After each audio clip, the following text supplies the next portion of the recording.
আলাইকুম বন্ধুরা, সবাই কেমন আছেন? এই তো ওমানের 50 রিয়াল মানে বাংলার টাকা কয়টা? 30-40 মানে 50,000-এর মতন এনে টাকা আছে।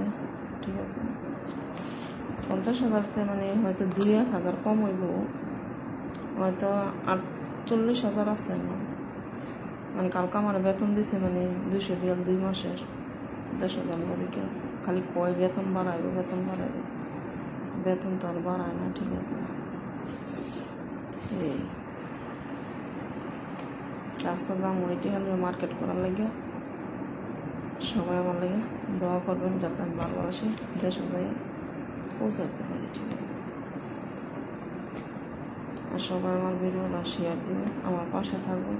অনেক কষ্টের টেহা, গাম জোরান্নার টেহা যাইতেছি দেশের মানুষের লেগে, আত্মীয় স্বজন লেগে মার্কেট করার লেগে। তারপর আত্মীয় স্বজনের মন পাইতাম। ঠিক আছে, কারে এইটা দিলাম না, কারে সেইটা দিলাম। সবাই ভালো থাকবেন। আল্লাহ হাফেজ।